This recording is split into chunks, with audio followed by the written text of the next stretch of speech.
Hey there, I just want to give you a big welcome back to another Papercuts devlog. I hope 2021 is treating you well and you are pumped and ready to kill it.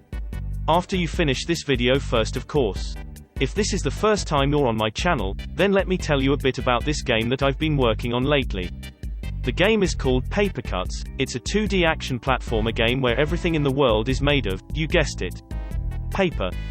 To kill enemies, you have to get your hands dirty and brutally slice them into tiny, little pieces. The preview here is my current 4-week progress on the game, and yes, I know, it doesn't look that cool right now, and it's underwhelming, so now is the best time to subscribe and keep up with the devlogs, so in the future, you can say, I've been there since day one. If you've been watching my previous devlogs, then you might have noticed that the editing, and the style, of each video has been changing in bizarre ways. In the first devlog, I came back after a 3-month break, and revealed myself as a purple blob. Just when you thought it couldn't get any weirder, I then uploaded the second devlog, as the Little Red Riding Hood. And then for devlog 3, I became C. Reese distant uncle with this weird ass voice. So I apologize for the constant change in the video quality. I'm still trying to learn this whole editing thing, trying to find ways to make it efficient, while balancing it between work and study. Let me know what you think. So in the last devlog, we added animations for our main character. I did the idle, run, jump, and most importantly, the weapon swing animation. But I don't want to have him hold the weapon like that, all the time. It looks like he's about to knock someone out. He needs some chill, and should put his weapon away if he's out of combat. Plus, it covers up his beautiful red scarf. Not acceptable. So I got to work, and added an idle position for the weapon. This means that after about 5 seconds of not attacking, he will be considered to be out of combat, and the weapon will shrink in size and go to the idle position. But that was not enough, something just looked off. Do you see it? The character is animated and moves up and down. That's cool, but come on. I can't let the weapon be stiff as a stick. It needs some motion. For this problem, I asked Mr. Brain, what should I do to make it less stiff? And Mr. Brain came back to me and said, figure it out yourself, you donut. So I am left with 2 options.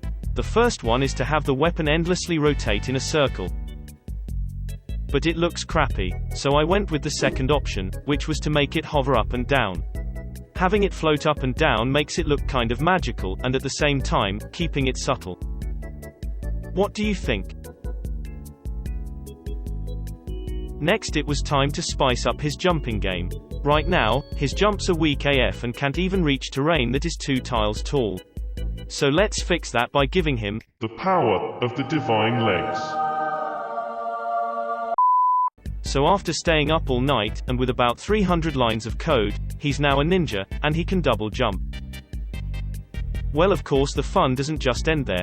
Did you really think it took 300 lines of code just for double jump? On top of the double jump, he can also do wall jumps. There are 3 types of wall jumps. If you do a wall jump directly against the wall, he will do what I like to call a climb jump. If you do a wall jump, but away from the wall, he will leap into the other direction, so we can do some cool Spiderman / ninja stuff with this. And if you do a wall jump without any left or right input, then he will do a small kick, away from the wall, and fall to his death. Only if that's what you're into. Next, I wanted to add a bit more visual feedback to the character movements. So for the first time in forever, I fired up the Unity particle system, and cooked up some dust particles for his feet. Nothing interesting happened with this one, but now when he runs or jumps, he will kick up some white paper dust behind him, which is pretty dope. With that done, it was time for me to head off to work. Work and study takes up majority of my time during the day. So I only have the morning and midnight to really work on this game. I'm new to game development, and so far, it's been a really awesome journey, and I hope you enjoy these videos too. Oh hey, look at this little guy, holding on to his dear life outside of the window. Poor dude.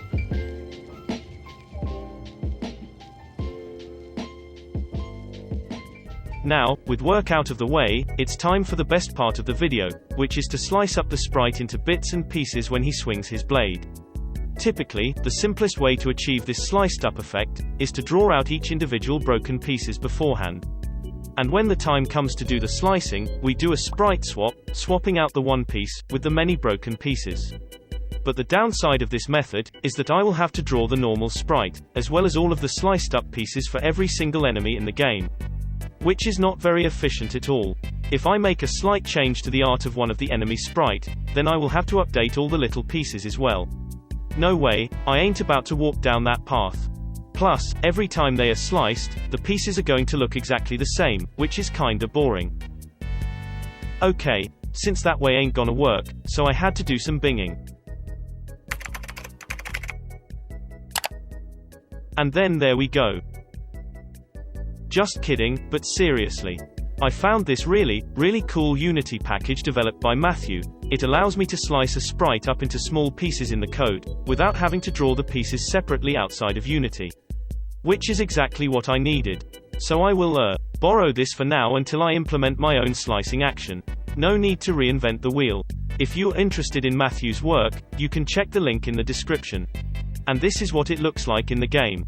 As soon as the sword hits the target, the sprite will break up into multiple pieces. The pieces will always get sliced randomly, so it doesn't always look the same and become repetitive. It should look even better with sound effects, particles and screen shake once I add them in the future. So far, the game is coming along pretty good, but there is still a long way to go. In the next devlog, I think I will have our first enemy added into the game. Can't promise anything, but stay tuned. Please like and subscribe if you haven't already. And thank you so much for watching. Stay well.